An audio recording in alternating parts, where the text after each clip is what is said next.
our next topic for work session, lucky for us, we just have one topic, though it's a big kahuna. And it is Commissioner District Reapportionment, a presentation of community feedback on proposed options. So I'd like to welcome the team. I know there are various team members here involved. So Ms. Angie, I'll turn it over to you and your team.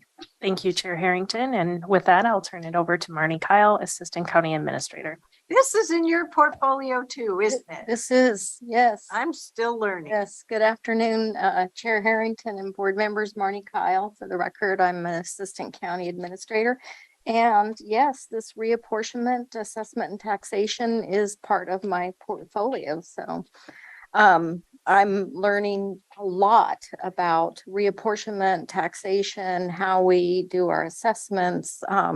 Joe's a great teacher and his team. So you're probably used to seeing Sia come and talk about the reapportionment. And I do want to take just a moment to thank Sia. She was a project manager, got this project launched and a really, really strong foundation. So I really appreciate the work that she did and how she brought me along so that I can sit before you today and have a little tiny bit of information to answer questions. But we have a great team. Mr. Carr is part of our team. Joe, Amanda, Philip, Steve March. So we have a really strong team. You'll just hear from 4 of us today. So the purpose of today is really, whoops. Gotta figure out which button to push. Is the remote on? See, you used to use. Oh, there you go. Kevin changed the slide. Come on, Kevin. So what we're hoping to do today is to really bring to you the key question that we're hoping that your board can tackle this afternoon and have a conversation about. We'll do a quick reminder about the purpose of this project. Why are we here?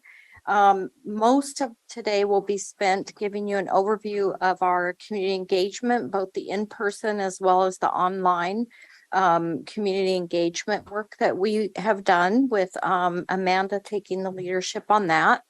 Some key takeaways, what we learned through that community engagement, and then really want to turn it back to you so that you have really some time to discuss your next steps and really think about these key questions. Darn, the ball's back in. The ball will come back to your court. Maybe I just need patience. Not sure it's on. Need music. Is somebody else doing that or is it just working eventually? While you were playing with it, I'm just going through it. So. Okay. I'm like, if I hit the button enough, is it finally doing it or did somebody magically Chuck's do that got your for back. me? Chuck's got my back. All right.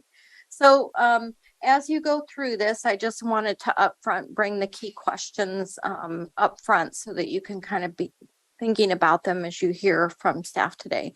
So one of the questions is, does the board have enough information about the community input that we've received regarding the 5 proposals for redrawing the commissioner district boundaries? So do you have other questions? Do you have other needs for information? So that's one of the key questions. The second, which is really the important question, is which proposals or proposal does the board want to continue considering in the Portland State University population research final assessment, final report? So the board can choose today to say we want to consider all 5 proposals. We want to consider only proposal number X, or we want these 3 proposals, or I don't want to say this out loud, we want something different and we want you to ask PSU to do that. So I don't want to say that one out loud, but it is your option. Well, I'll just give my colleagues a heads up that if you're looking to get down to 1, I'm going to need your discussion help on that. So I'm looking forward to the conversation of the 5 of us as we go through the presentation.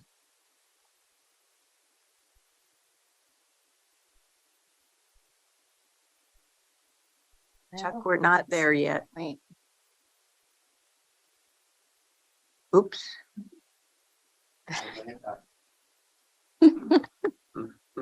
I give up. Did I do that? Probably. It's Kevin's fault. Oh, commissioners on Zoom may not be able to hear that we're teasing Chuck a little bit because the Right. presentation went away. So he's Okay, so we There can we go. go to the next slide, please. Okay. Oh, magic. Okay. So I think Joe is going to talk about the purpose and give us a reminder about why are we doing this? Good afternoon. For the record, my name is Joe Nelson, Director of Assessment and Taxation. What's important about this slide is just a couple key pieces. Is the reapportionment is based on county charter. It's one. It follows this decennial census every 10 years. And what we're really trying to do with the purpose is each of the 4 commissioner districts need to be essentially of equal population. One thing to note is that every person in the county is represented by a commissioner before the census, before the redistricting, and regardless of what we do, it will be represented by a commissioner after this redistricting. So it's just changing the boundaries. Next slide, please. Okay, when I was talking about redistricting, the purpose, Washington County has essentially 600,000 people in the population, divided by 4 commissioner districts. That's a target of about 150,000 people each population. However, that's very mathematical. What we learned and what was given to us as direction early on, that this process should be heavy and focused on community engagement, community trust, and transparent. And I'm going to cover the timeline today. And you'll kind of hear that in each step, we're very, very careful. And it was a focus on community engagement. So when we look at step 1, that happened back in February 1st. And that was a public work session.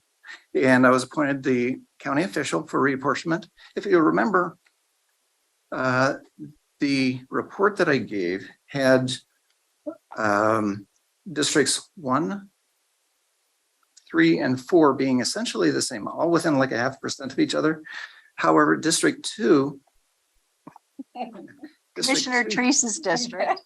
had almost 109%. So it surpassed the 5% limit, requiring the redistricting process. It was about 10,000 folks over. Second step, we needed to create factors to give to Portland State University to study. What we had was the Secretary of State directive. We went out and we had community engagement, actually with the public. They gave us some factors and this board gave us some factors. This board then referred these factors to Portland State University on March 15th in a public setting as well. And Portland State University then went to work and they created the proposals. Initially, they had 4 proposals. And then through work with this board in the community, proposal 2 became 2B. And then we added a 5th one as well. So now we're up to 5 proposals. July 12th, through another public work session, these were referred to community engagement. And community engagement is what we're going to be talking about today. That's where we're at. And we're going to have 2 speakers following Marnie and I that's going to go into those steps. Some of the things that we're going to do for our next steps, Marnie already talked about, but we're going to want to carefully maintain this model of community engagement and the whole concept of community trust and the community involvement in decision making. So what we're going to be looking at in October 18th is another community meeting, but that's going to change this draft report to the final report. The reason why that's important is as soon as the charter says, as soon as I submit the final report, there's a 90-day clock started. Oh, okay. Okay, so October 18 is when that clock starts. And what has to happen in that 90-day clock is we have to also, it's very public as well. There's going to be the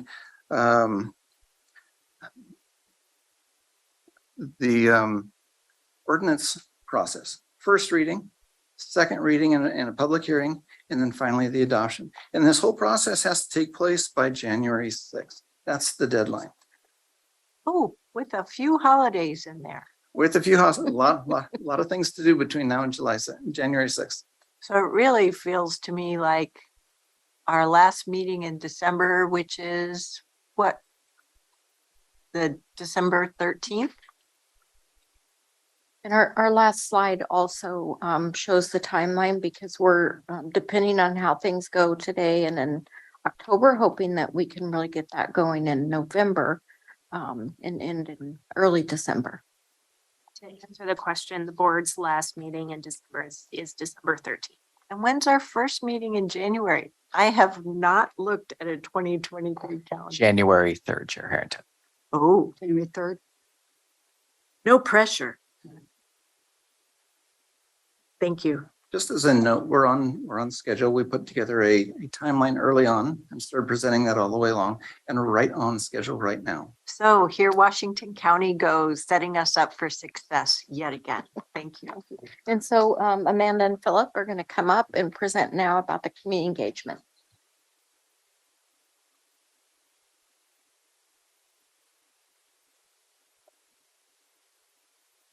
Welcome. Hi, Amanda Garcia Snell, Community Engagement Manager. And I wanted to talk to you a little bit about the community engagement we'll be summarizing for you today. Hopefully this slide looks familiar to you. We've been showing it along the way in the process. The difference now is that we've completed all three of those phases. So this first phase we did back in the spring of this year, as Joe had mentioned, and this was really related to the factors. And then the focus of today will really be about phase 2 and phase 3. So phase 3 we did in collaboration with Espousal Strategies, and then also worked with the Asian Pacific American Network of Oregon, APANO, and the Muslim Education Trust. Those were our two community partners that helped us co-create, communicate, and conduct the engagement events that we'll be talking about. And then phase 2 was also really focused on culturally specific engagement. Phase 3 was more general engagement, and we had one in-person event and some digital engagement, an online survey, and tabling at the fair.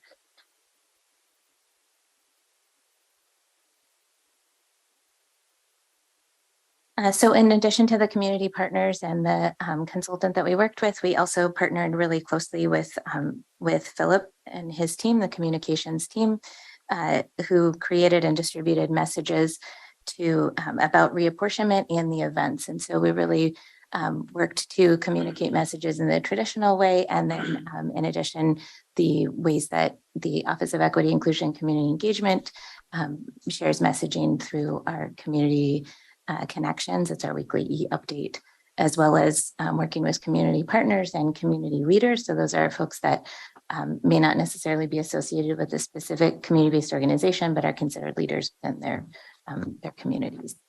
We did focused emails and phone calls, not just us, but also our community partners and the folks that we were working with. In addition, the communications team also put together some really great videos. And so all of our messages were bilingual English and Spanish, but the videos were also bilingual English and Spanish short videos, one focusing on what is reapportionment, and then one on the proposed boundaries that were, as Joe mentioned, you approved to share with the community for their feedback. In terms of the event participation, we held 8 total engagement events. 5 of those were listening sessions. So 4 focused on affinity groups. Those were culturally specific listening sessions, in person and virtual. And then 1 general listening session. We had an online survey that we shared. We had some digital engagement and then also the tabling at the fair. We had 47 people participate in our fair tabling. That was by far our most well-attended event, and we'll talk a little bit more about that. And then out of those other in-person and virtual engagement events, we had 18 participants, not quite what we had anticipated, but that is what we found. Although those events were small, did allow for some really rich conversation and a lot of one-on-one time with Joe. He was at all of those events sharing information about reapportionment, and Marcus Ford in our Office of Equity, Inclusion, and Community Engagement. So as a reminder, these are the 5 boundaries that you all approved to share with community. Their short names are on the side, and there's more description of these and larger versions of these maps in your packet. But we shared these 5 proposals or proposed boundary maps with community for their input. And can I ask a quick question? Do we have district population totals for each one of these? Yes, we do. So was that provided? Because I didn't see it. I'm sorry if I missed it. In the PSU report, which should be linked to or attached Okay. to the packet. All right. I'm sorry, I didn't see that. But we assume that they're balanced, obviously. Yeah, That's the purpose. The link to the document is on the worksheet page. Okay. They have all kinds of tables that has racial makeup and ethnic and racial makeup, and so Oh, I did see that. Thank you for that, for reminding me that. Yeah. Okay. it's almost overwhelming how much data we have at our Yeah, fingertips. no kidding. So in terms of the in-person events, here's a summary of the participation, and then we asked folks to select their preferred boundary of those 5 that I just showed on that previous slide.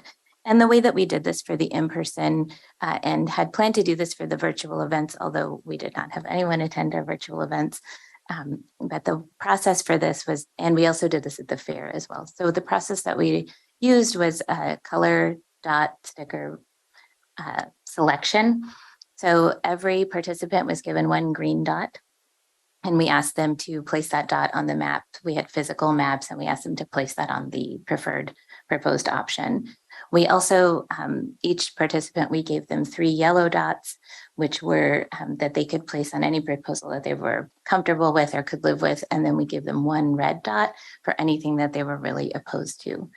We did ask, and we ensured that every single participant placed at least 1 or placed only 1 green dot. Not everyone chose to place yellow or red dots. So the blue column represents those green dots. And if you total that, that's the total participants that we had through all the events, through all the in-person events. The orange represents the yellow dots. So those were options that people felt like they could live with. And the gray column represents the red dots. And those were the proposals that people were really opposed to. Those will not total 65 because some people had up to 3 choices. Some people used none of those choices. So as you can see, for the in-person events, proposal 3 was really the boundary proposal that people mostly preferred. There was also strong preferences in proposal 2 and 2B and 5. It was also, could you go back? I just want to point out, it was also tied for the one that's most opposed. Right. Just pointing that out there. Yep. Yes, and that's a great segue, Commissioner Treese, because what we heard in terms of the proposal specific comments were contradictions within those comments. So for proposal specific, we heard feedback that was related to the specific boundary maps. We also heard general comments and concerns and questions about reapportionment in general. So in terms of the proposal specific comments, and all of this is included in the attached community engagement report, we heard people say that they liked proposal 3 because of the balance of urban and rural. people were also concerned about Proposal 3 because of what they perceived as an imbalance between urban and rural. And so we had all manner of comments in that regard. We also saw that people were concerned about Proposal 2B because of it reduced the size of District 3, or people found Proposal 5 to be a bit confusing and giving too much power to individual jurisdictions. So those comments, we had a few different proposal specific comments, and those are captured in that summary report. We also heard comments about reapportionment in general. So people wanted to know about the demographer, that's Portland State's Population Research Center. They wanted to know about what methods they used or how the census data is developed, questions related to that side of the work, the methods and the process.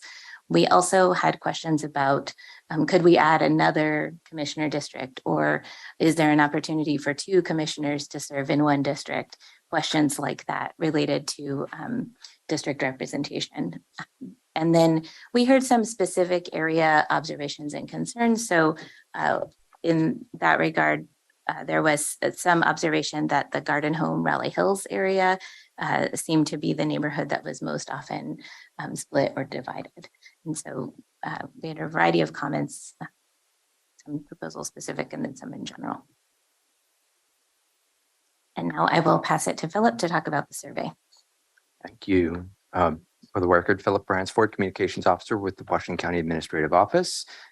Happy to talk about the online survey that we conducted for this effort.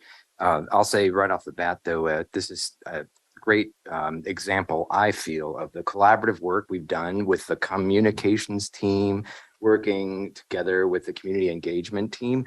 We've talked a lot about how those 2 functions are separate, but they also overlap. And this is, I feel like this is one of the success stories where we actually did well, if I may say so, in the overlapping performance here. So this is different than what the board might be used to me or a consulting firm coming to you to report in the sense or in the vein of, say, a local option levy that the board might consider placing on the ballot, where we would do a scientific survey where we would provide some methodology, a sample size, such that you can gauge, with a margin of error and all of those measures, what the outcome is. This is different. This is a community, come one, come all, non-scientific approach.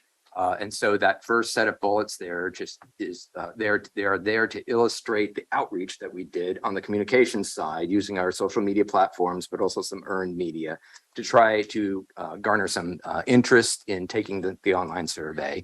And I won't read all the statistics there, but basically when we're talking about an impression, it's somebody that's looked at the content and we were able to tell that through the metrics on the platform. I'll point out then, Amanda already mentioned this.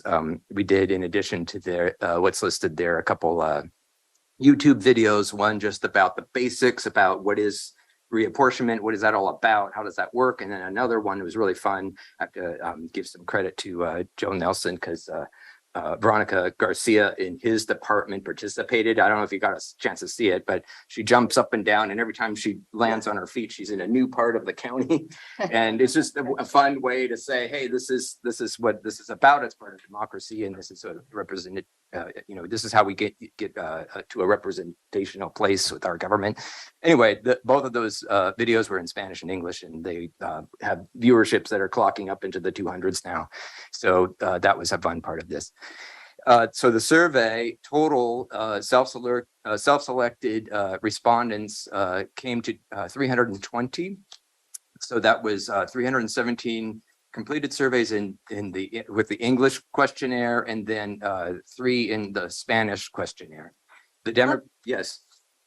So we may not be used to you coming and giving us a self-selected survey report, but LUT does it all the Yes. time. Mhm. And 320? That's not bad. Yeah, I'd be jumping for joy if we had 320 people completing the MSTIP 23 to 28 survey, don't you think? No, I I think we if I can pat ourselves on the back, I would say that we did a pretty good job getting to that 320. You sure did. Thank you. Thank you very much, Chair. I'll point out too, and maybe this is a good thing as well, I'm not sure, but the demographics there represent how each participant in the online survey identified themselves racially, ethnically, gender-wise, and so forth. Looking at that set of demographics reminds me of the random sample demographics that we do for money measures and so forth.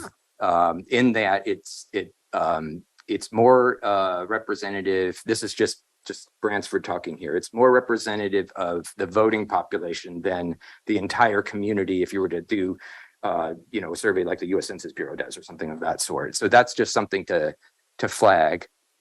So onward to the results, and we are again working in tandem here. So we've arranged the data in a similar manner to the bar chart you saw a second ago that Amanda shared. So in the survey, each individual proposal was presented to the respondent with a map, and they were asked, how do you feel about this? There was also a question that forced the respondent to choose what was your favorite. So that first set of bars, those blue bars, are the forced choice responses, similar to what you saw a second ago that Amanda presented. And you can see there's proposal number 3 was doing well in the forced choice. The remaining bars, the orange being support and the total support, and the gray being total opposition, represented the different that individual or direct view into how do you like this particular proposal. And there the proposal 4 was scoring well. And I will say, not provided in this slide, but in the full report from our public opinion research firm, Patinkin Research Strategies, you can see on those last 2 bars there was also a measure of the strength of your feeling around a particular proposal. And proposal 4 did well in that score too. It had the highest number and the strongest kind of yes, I strongly support this one. I should pause though, just make sure that I check in with the board if there's any questions.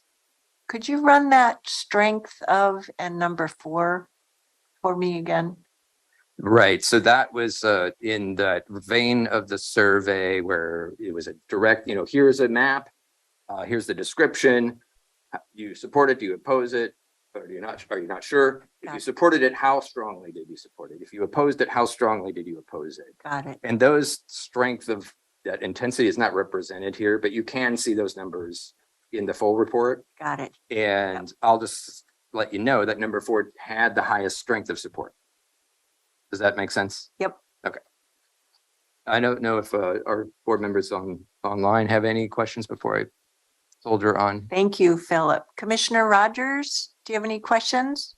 No, we went through this quite extensively in a briefing the other day, so that's why I'm not asking any questions. Thank you. Commissioner Fye? Same here as well.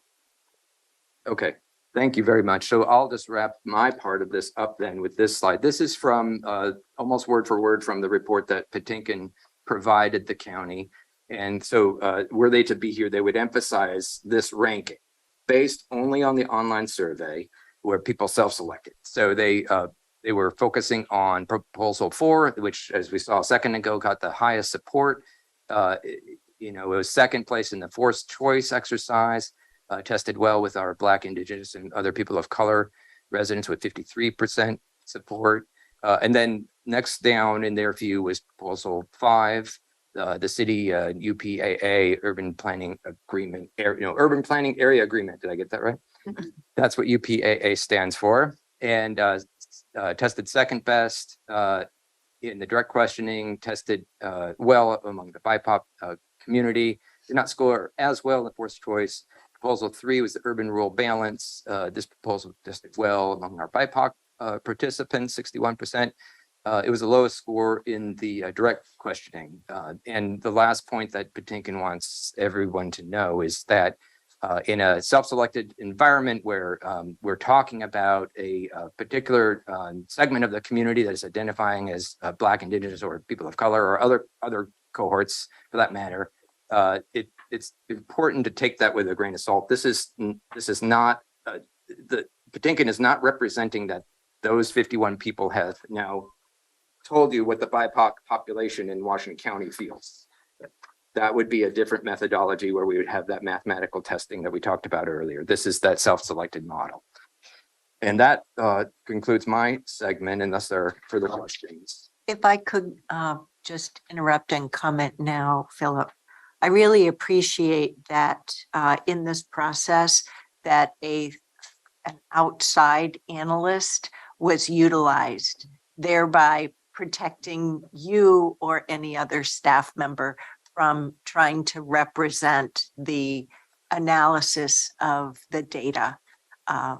So I just wanted to say thank you. Oh, thank you very much. And with that, I think we hand back. Commissioner Fye, did you have a question? I did for Philip before you leave. If you could go I back. can hardly hear you. Can you hear me now? Barely.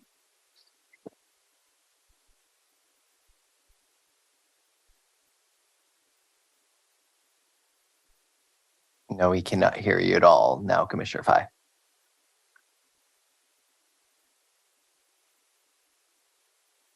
Now? Yes.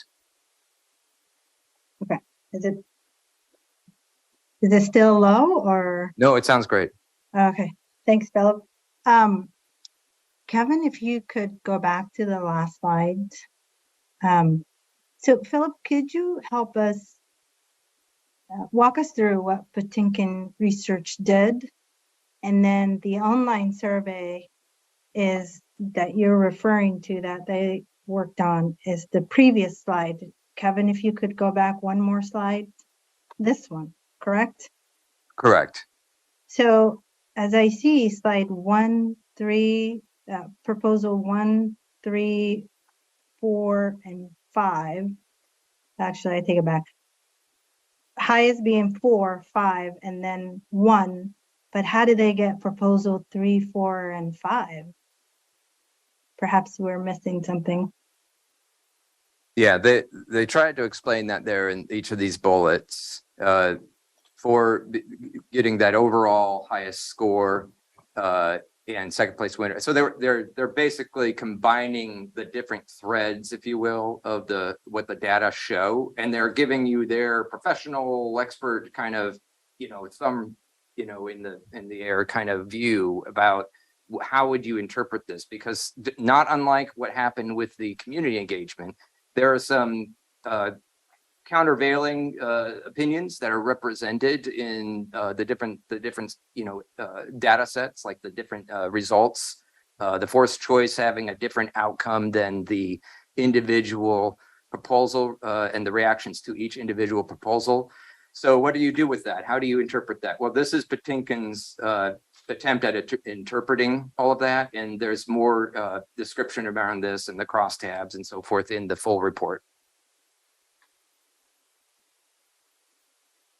So I think what you're saying is there's not a direct correlation to those charts and what we're seeing as the recommendations. It's an amalgamation of a lot of different pieces. Correct. Does that make sense, Commissioner Fye? It makes sense in the way Commissioner Trees explained. I'm not sure if this slide explains it to the community. It sounds like we see one thing in slide 1, and then we're saying this is what this research group said.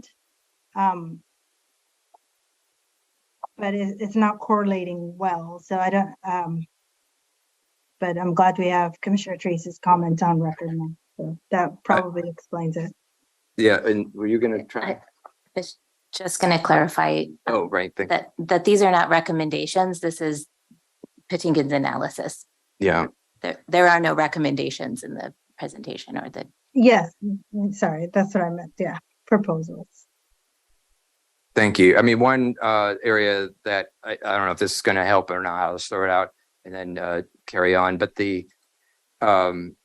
was concern about that Pentinkin expressed in our debriefing with them about the forced choice question in particular, how a respondent may have lost track of what they were indicating because they are looking at 5 maps at that moment in the survey. And keep in mind, they're doing this within minutes. So these 320 people are taking the survey, click, click, click, they're going fast.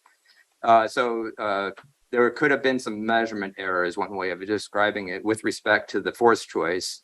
Whereas with the direct questioning about individual proposals, you get to see the map. It's the only proposal on the screen at that moment. And you're measuring intensity of support. And then you can come back through analysis and come up with the crosstab so you can see how well did a particular measure do with women, or how well did it do with people who are, identifying as Black, Indigenous, or other people of color. I don't know if that helps, Commissioner Bai, but that's at least what Pentinkin told us in our debriefing. That's very helpful, Bill. Thank you. All right, thank you. There's also further explanation on page 63 of 133 in the work session packet. All right, Okay, so you're next. oh, okay. Moving on to the overall takeaways, beginning with some community engagement limitations. So although staff were diligent in pursuing equitable community engagement, there were throughout the entire process, there were some limitations that were really beyond our control. One of those was the delay in the release of the US data by the federal government. And so that really compressed our timeline. As you know, we have a final end date that we needed to meet. And so that delay really put us in a tighter bind than we would have liked to be. As part of that, we were trying to conduct all of the community engagement within the month of August. We did go a few weeks into September as well with the survey. But that conflicted with the peak of summer, which meant that many community members and leaders or groups were not available to participate. In some instances, meetings were on summer hiatus. We see with a lot of CPOs in particular take the month of August off or summer break in their meetings, and folks have summer travel and other commitments during that time. We also, this was a highly technical topic. And so it was challenging to describe it in a way that resonated with community. We discovered that as we were talking with community about it in the various listening sessions, and then in some of our after action analysis with community partners. Also, the legacy of culturally specific communities not participating in decision-making or not having an opportunity to participate in local government decision-making.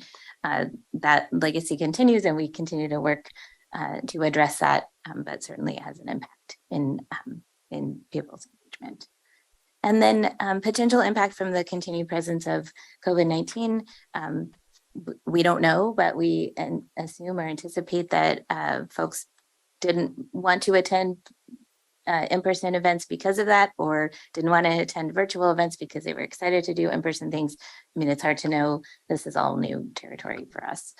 And then also, as Philip had mentioned, people self-selected into that survey. So if we did not email every person in Washington County or mail something to every household in order encouraging them to take the survey, we pushed it out in a variety of ways. But if people didn't see it or take it, then we don't know how they.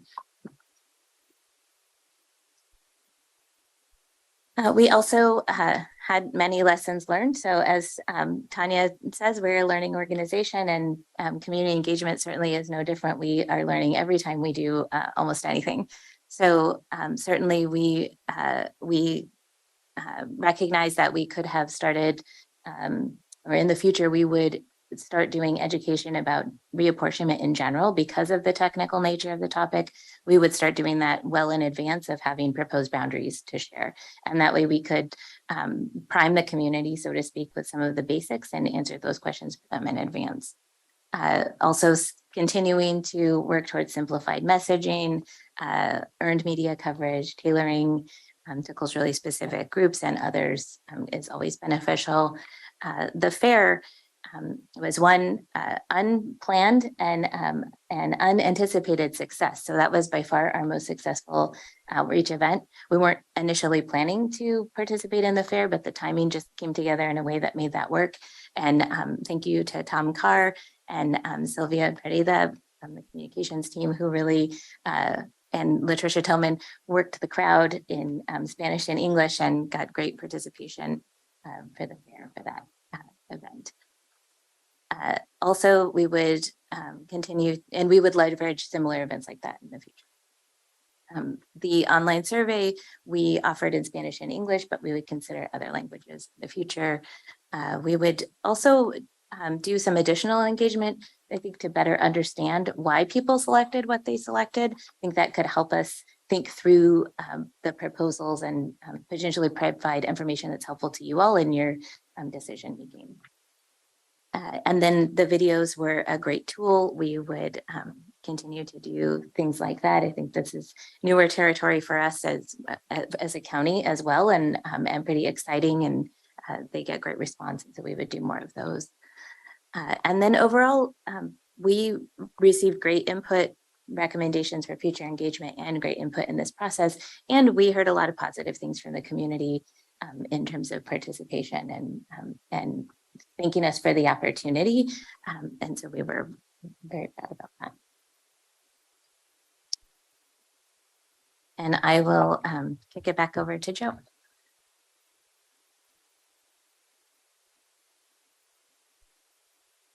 It hadn't occurred to me earlier, Ms. Angie, to ask you if you could sit over here so all four of your team members could sit there. I'll have to think about that next time.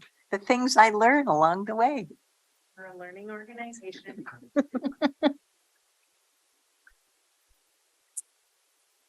As Marnie mentioned earlier, we're going to come back to this slide, but I want to make sure I'm sensitive towards the time because I want to allow the board to have time for deliberation on this topic.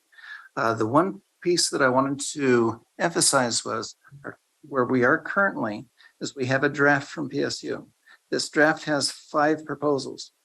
Where we need to get to for the final report for October 18th is direction from this board. What needs to go from this draft to this final report? This next slide pretty much reemphasizes that, and it talks about the 90-day window that I talked about earlier. So if I could ask a clarifying question. So we're working towards a final report, but at the end of the day, we need to have an ordinance for consideration that identifies one proposal. For the meeting on the 18th, all of our meetings, board meetings, are public meetings. But is that meeting on the 18th a business meeting or a work session meeting for this topic? And the reason I ask that is because I just want the 5 commissioners to know, we know that we have to be able to come out. We have to be able to have a first reading in November with one proposal, right? That's correct. Because that needs to be working towards this adoption. And I'm just trying to ensure we all have the opportunity to be anchored. Do we need to decide one today, or at a minimum, do we need to narrow things today so that by the 18th we can get to one? The easy answer is by the 18th, you need to get to one. So if today you can narrow it to one, It's good, but And not. do some of that pre-work. It's good, but not required. You Okay. could say 2 or 1 or all 5. Okay, alrighty. Is that clear to all commissioners? Yep, yep, okay, terrific. So does anyone first, just because I'm more than happy to let you explain the next step slides, or the next step slide if you want. I didn't mean to cut you off. Okay, this is something that I was just wanting to be sensitive. I can go in detail with this again, but it would be Oh, time. reiterating what you've already heard. Commissioners, do you need or want the explanation? Nope, it looks like we're all set. Okay. Okay, good. So then we are back to your key questions. and Okay. Really turning it over to you. Great. The first question being really, do you have all the information you need? And then the second question is the tough question. So What would you like to commissioners, we usually go through a process where we go around to all 5 of us and collect the info on both questions at the same time. How would you like to proceed? I think it seems to me, just as one of 5, that the first question is pretty straightforward. And I imagine we'll have more conversation on the second one. So how about if we approach question 1 first and then come back to question 2? Is that reasonable? I'm seeing at least 3 head nods. So, okay, great. So commissioners, and I'm just going to open it up to the floor. Do any of you have any further questions about the information regarding community involvement that you would like to have addressed? Or are you all thumbs up at this point?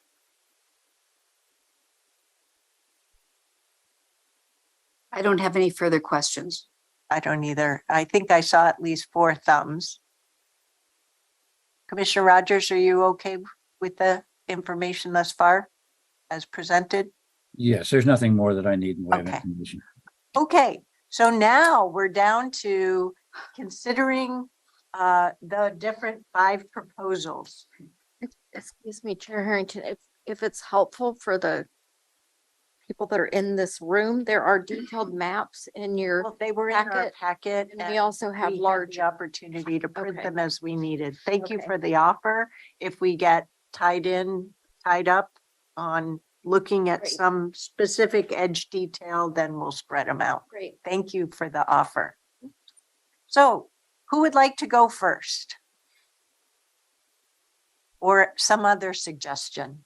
I can go first. Okie dokie, go for Thanks, it. Chair. And I'm okay in terms of question number 2. I'm okay with submitting all 5 proposals for PSU's final report. And so you're saying you'll come back on October 18th with more narrowing?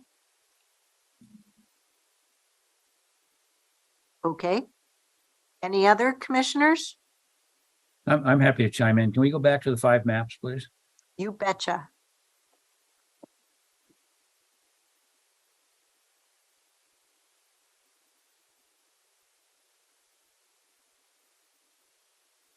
There you go. Thank you. While I have no comments, first of all, in regard to the public input, it's always great to receive it, and I appreciate it. I know the staff did a lot of work to try to get the numbers that they got. It's always so difficult, so I compliment you on that. But I don't hardly think that that's indicative. I mean, 800 people out of 640,000 potential is probably not going to sway me a whole bunch, and I just say that up front. There are some proposals that I don't think are particularly to my liking, and I'll tell you which ones those are. I don't like 2B. I don't like 3. I think 5 is, I'm always going to be a little partial because whether we all like it or anybody else all likes it, there is going to be a time when the city urban planning area agreements are going to be probably a pretty big factor in how things are separated out. 4 is a good proposal as well.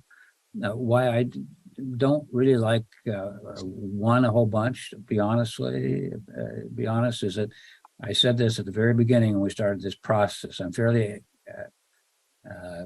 open to any proposal. I don't have any big issues other than I think we need to correct the problem on District 2. We know we had a problem. We started out with a problem. I also would like to not parcel out the city of Hillsborough so badly. I don't think it's fair to them.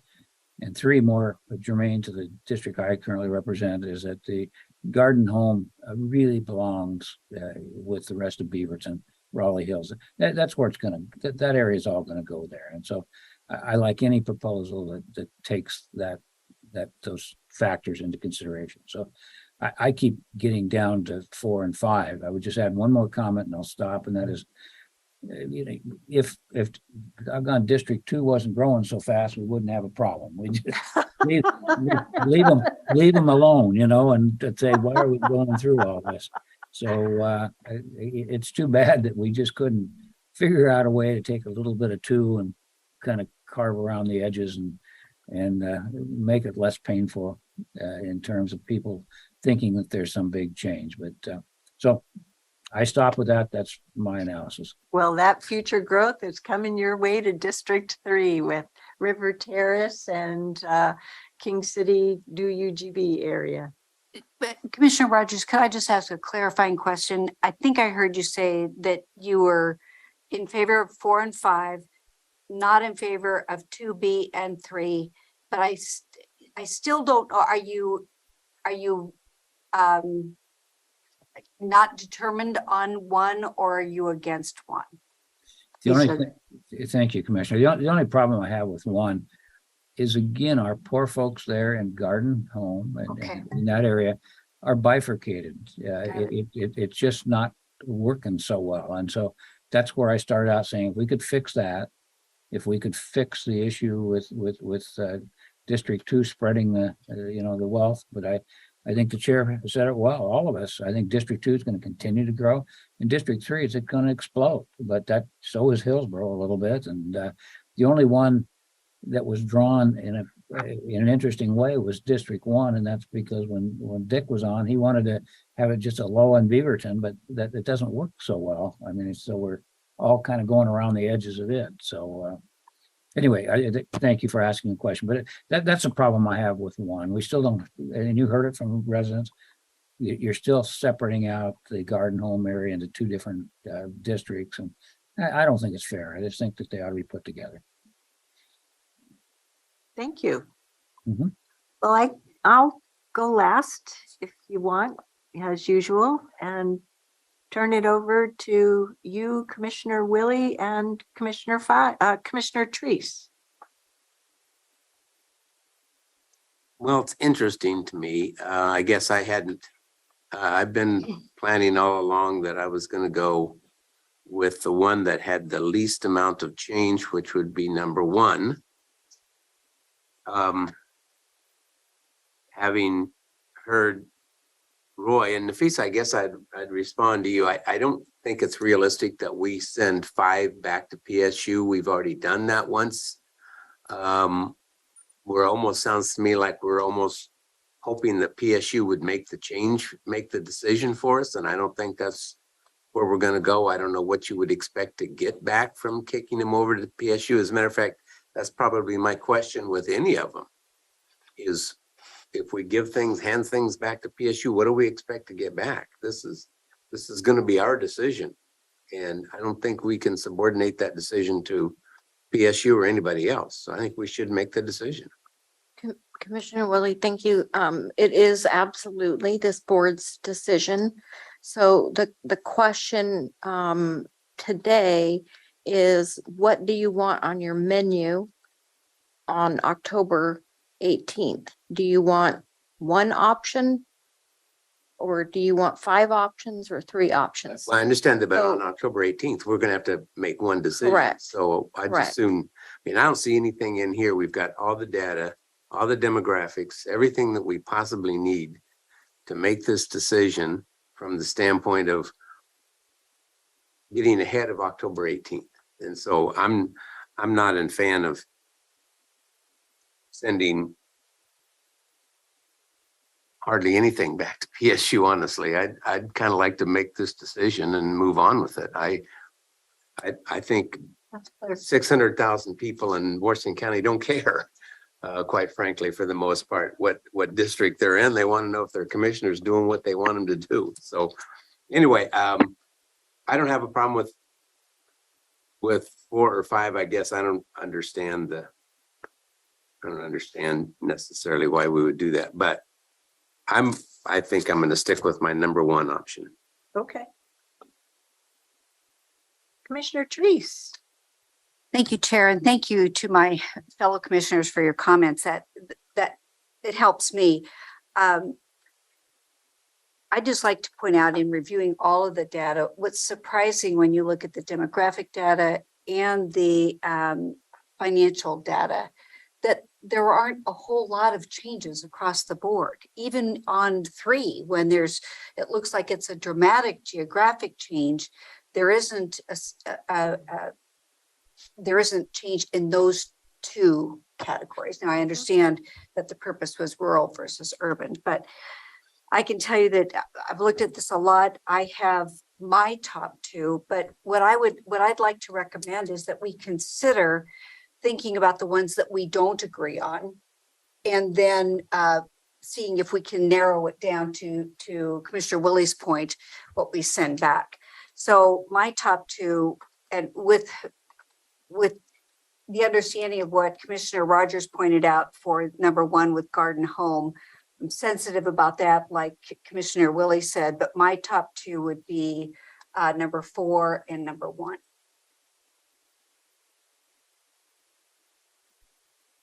Okay, thank you. So I'll go next. Similarly, a lot of information to take in and looking at the detail maps, which illustrate our current districts and what let us know clearly what would change. What surprised me in looking at all this information that has been provided to us and slicing and dicing the charts from the public engagement information is how, even though each of these proposals is different, there are also incredible geographic similarities that I didn't quite expect. I didn't expect to really be intrigued by the urban and rural balance, option 3, so much. And 3, 4, and 5 have a lot of positive qualities. So where I've ended up is frankly having a top proposal of number 5. And why, you might ask, is because it has a great deal of geographic similarity with 1 and 4, but also leverages the qualities of the urban and rural balance, which I know we struggle with here on the board, but does also recognize the county's struggle with UUAs and therefore UPAAs, because as we have been feeling very clearly these last 3 years, we are strained as a county to deliver on county-wide services, given our county-wide revenue. Sorry, And I'm just listening. okay. And also be sensitive to the very real situation that we've been feeling of state mandates for counties as they have been occurring and as we can see them continuing to occur right through this next legislative session in 2023. I definitely have tossed number 1 out and number 4 out. For the same reasons that Commissioner Willie has talked about, or somebody talked about not, oh no, it was Commissioner Rogers that talked about not slicing and dicing the city of Hillsborough's not so much, and trying to address Garden Home. So that's where I was really focusing in on number 4 and number 5, because number 3 continues to have the Garden Home problem. And I didn't think, I just didn't find 2B as compelling of a change as the other ones. So so that is my thinking. I join Commissioners Willie and Rogers and Commissioner Treese in saying it doesn't make sense to keep all 5 on the table, if I can summarize it that way. What I wasn't sure from this meeting is if I wanted to move forward with multiple items or just land on one. And I'm really comfortable having looked at particularly in detail after this analysis 3, 4, and 5, and looking at the different qualities of each. We're not going to be able to avoid having the city of Beaverton split between District 1 and District 2. That's always going to be. We head off the reason why we created 2B, right? We saw the Garden Home version anyway. And so I'm sorry, I just feel like I'm repeating myself now, and I don't intend to do that. May I ask a Yes, question? absolutely. So I'm learning in this process. I'm learned from the team here, but I'm learning from my fellow commissioners. And I think I'm hearing, Chair, you say the same thing I believe that I heard Commissioner Rogers say about number 5. Am I right about that in terms of moving toward, okay, and that increases my comfort level, frankly, with number 5. So I think I could go there too. It looks like district, but You don't get to choose 3. You only get to choose 2. well, it looks like, my understanding that number 5 certainly cuts that little dip into the north of 26 of District 2. That's Hillsborough, isn't that correct? Okay, so that, I just wanted to clarify that. I thought we were leaning more towards 4, actually, because I thought I heard Catherine said 4 or 5. You said 4 or 1. Well, Roy no, said I said 4 or I 5. wanted 5, but I spent time looking at the difference between 4 and 5.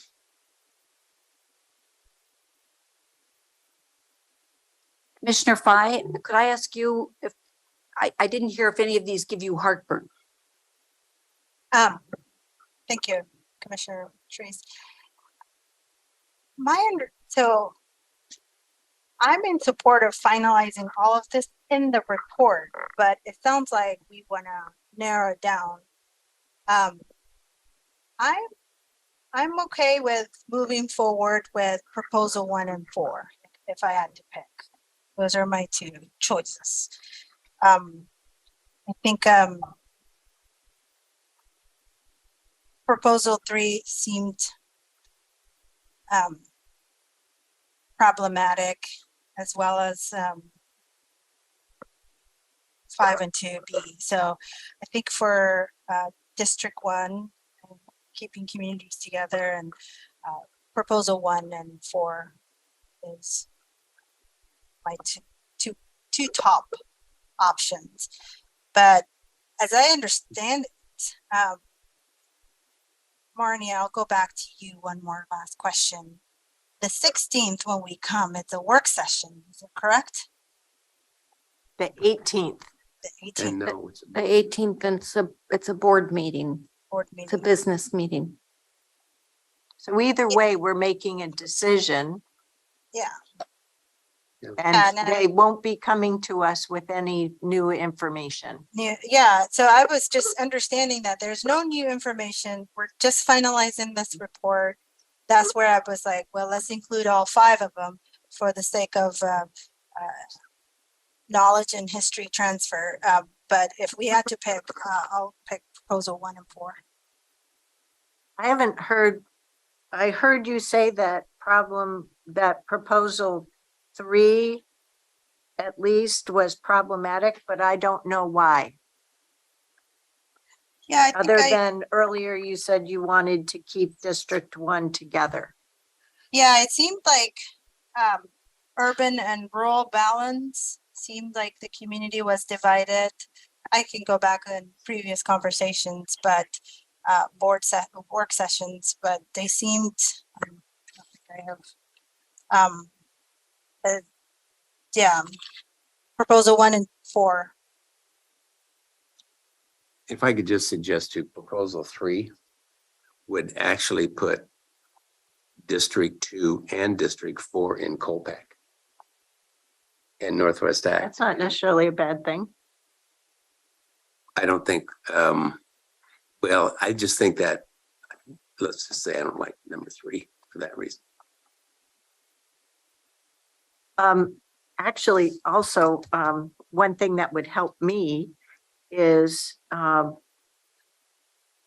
your thoughts on how District 4 and 5 are different, because even though I said I was most comfortable with 4, I'm hearing support for excuse me, I misspoke. I was comfortable with number 5. I was more comfortable with 5 than 4. And I'd like to hear your thoughts on number 4.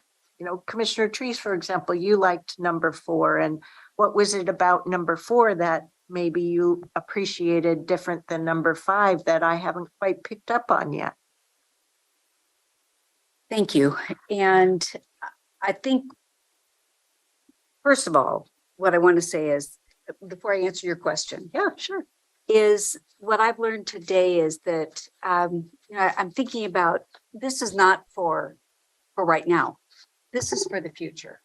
And this is for the next 10 years before we have another census. Yep. And I really hadn't been thinking about number 5 in the context that you and Commissioner Rogers were thinking of it. So from that context about what it means for our future in relationship to potential better usage of our dollars in relationship to our urban and unincorporated areas, that's becoming more attractive to me. Number 4, was attractive to me originally because I was looking at what types of continuity we wanted to continue. Yeah. So that's why number 4 and number 1 were more interesting to me. It seemed like proposal 3 was a really radical change. And I wasn't sure if I saw the value in the radical change there. Mhm. And like I said, sorry to be I'm not being wishy-washy. I'm telling you, I'm learning here. Yeah. So at this point, I'm leaning toward 4 or 5. Yeah. And that's, I'm pretty much interchangeable between those two. And if you could explain to me the benefit for the future of proposal 5 over proposal 4, I'd certainly willing to listen to that. And I guess I'm raising that with Commissioner Rogers and with the chair. Commissioner, could I approach that first by Sure. virtue of a question? Oh, and I didn't mean to cut you off, Commissioner Rogers. Not at all. Okay. Yeah. With number 4, Commissioner Willie, what does that mean for Colpack? Because it would still have. No, that wouldn't make any change there. I mean, basically, Colpack is North Plains, west, sweeping down to Forest Grove and Cornelius, I think. I'm not sure where exactly Colpack's boundary. I think it's Guest, and I don't even think it includes. So 4 and 5 each serve Colpack. Right. Fine. Yeah. Yeah. And They don't impact Colpack. That's what, yes, yeah, I'm they do. agreeing. They do not. Okay. Right. That's what I was trying to confirm. I think the interesting thing to me is on 5 is where District 4 kind of swings down into. Yeah. That's commissioners, just a So minute. that would put all of Hillsborough. Can I interrupt? Where's that one? Can you just talk into the microphone so we make sure audio? Thank you. The question that Commissioner Willie was asking is where it swings down here. I was just clarifying that that's Hillsborough. That was the question that I asked earlier. So District 5 picks up all of Hillsborough. District 5. I mean, District 4. yeah. Not in five. You call it district. We have a new district already.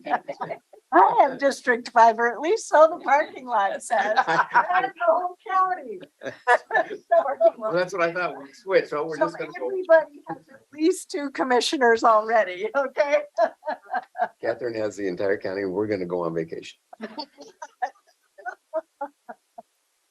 So am I correct though, Joe? I mean, it doesn't even have to be 100%. I'm just saying, is that why that part swings kind of east there in option 5 versus option 4?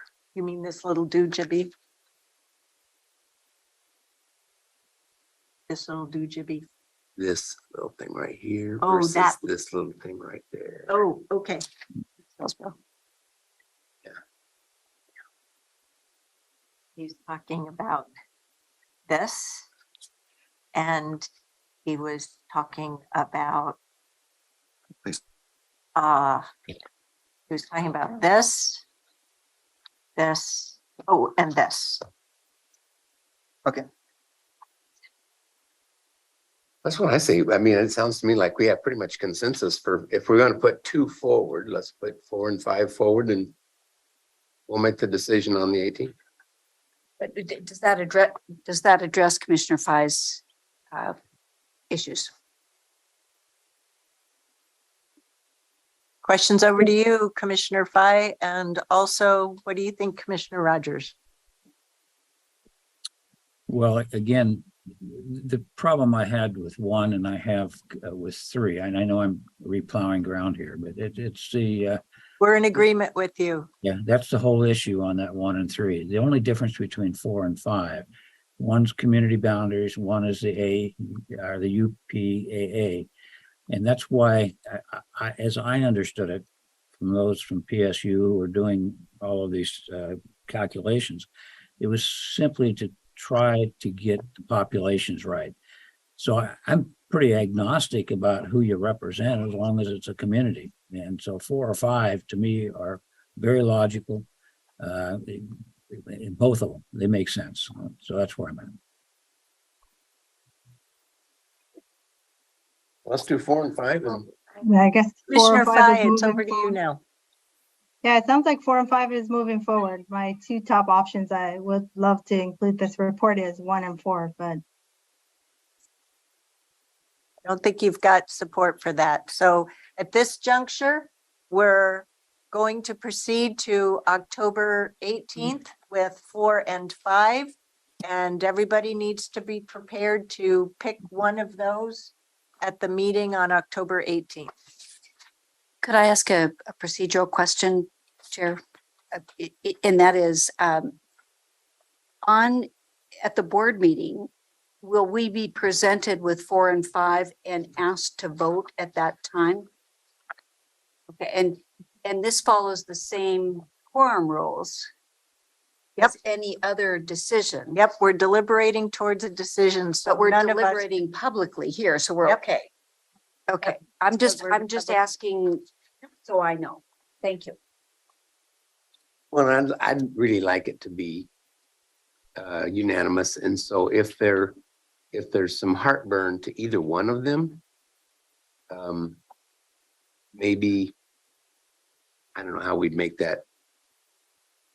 I don't know how we'd communicate that before the 18th, but yeah, if there's some heartburn about 5 or 4, well, then I'd like to hear that and evaluate that, but I'd really like this to be unanimous.